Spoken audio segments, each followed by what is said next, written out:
Classique entre Paris et Montpellier certainement donc, et peut-être une dernière fois pour lui l'occasion d'aller voir Bercy et aller chercher un titre. Oui, si on tient compte que Montpellier est encore qualifié pour la Coupe d'Europe, quand le championnat ça va être très compliqué de rejoindre le Paris Saint-Germain, peut-être Nantes et encore ça va être compliqué. C'est tout simplement aujourd'hui la seule possibilité qui reste aux Montpelliérains pour aller chercher un trophée. C'est dans un premier temps de battre Paris, et puis demain l'autre demi-finale entre Nantes et Toulouse, à Toulouse. Ça veut dire que ce match est peut-être le plus important pour les Montpelliérains. Allez, c'est parti pour ce choc donc entre Montpellier et Paris. Et déjà une première parade, ça commence très fort. Les gardiens évidemment dans ces matchs-là du PSG. Oh, et ça va aller très vite, Ah, il va falloir ça aille vite aussi à la Real. Et ça va des buts avec Yann Islen qui s'est projeté très rapidement, on le voit là.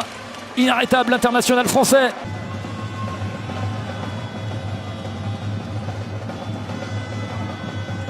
Et la connexion est bien trouvée, et évidemment.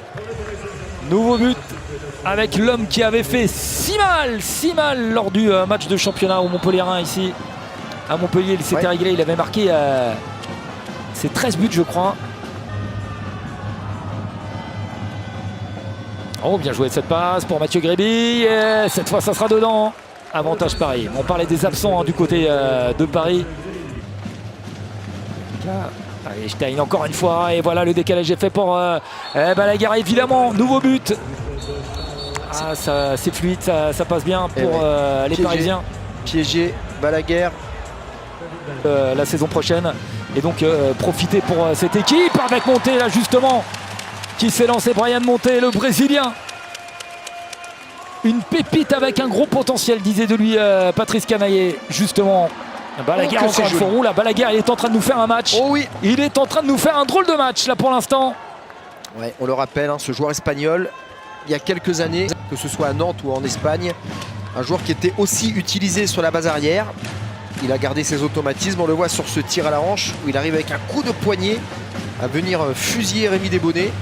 On voit ce bloc entre les 6 mètres et les 9 mètres qui ne prend plus de risque puisque ça marque très peu de buts de loin. Voilà, les Montpelliérains ne sortent plus. Il va falloir retrouver le chemin des filets de loin. Oh là là, Luc Stein. Sauf quand on s'appelle Luc Stein, entendu.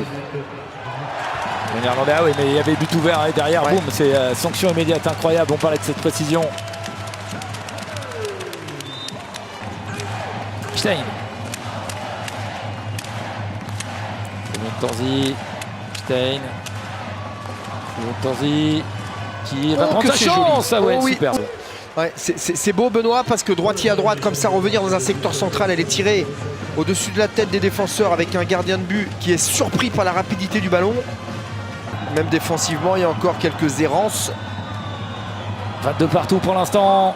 Oh là, décidément, c'est Tanzi l'arbre. C'est la deuxième, droitier à droite, il revient intérieur, il nous l'a mis la même tout à l'heure. On a dit il partira en Hongrie, à Tatapania la saison prochaine. Et il n'arrête pas, Luc Stein. Ouais. Et on voit tout le poids qu'il a dans cette équipe. Oh, bien joué, la passe d'Nzanzi est superbe, la finition en plus. Ouais, ça défend quand même bizarrement la Comté Montpelliérain. Il n'y a pas vraiment d'entraide, pas de communication. Là, ça sera serré, c'est sûr. Oh là là là là, il est terrible. Incroyable, Luc Stein, tout craché ça. Qui glisse ce ballon entre les jambes de Charles-Paul Zanger. On est à la 54e minute, Benoît. Il a joué quasiment tout le match. C'est vrai. Et il arrive toujours à avoir cette lucidité, cette clairvoyance.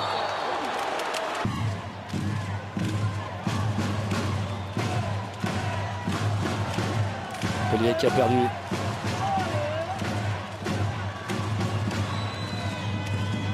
Allez, attention. Ah, il est magique. Il est Luc Stein, évidemment, qui donne cette fois 2 buts d'avance. Ça va être compliqué pour Montpellier. Les Montpelliérains qui avaient perdu la finale l'année dernière après avoir sorti le PSG. Quelle erreur. En demi. Oh là là. Mais quelle erreur. Ah, coup de sifflet. Sipchak qui va prendre 2 minutes alors que Paris était en train de mettre la main sur la fin de match. Les Parisiens qui sont venus sans les frères Karabatic, sans Eloum Prandé, sans Ferran Solé, Sans Tonsen, sans Maté, il leur manquait des cadres majeurs avec quelques jeunes. Mais avec Lukstein et Holm à un niveau extraordinaire encore ce soir. Ouais, défense tout terrain, Lukstein qui fait tourner le chrono, qui va porter la balle. Et en plus ils vont parachever par un dernier but, 35-32. Ça devient anecdotique avec le but de Balaguer. Et les Montpelliérains qui ne pourront que féliciter. La revanche est prise par Paris.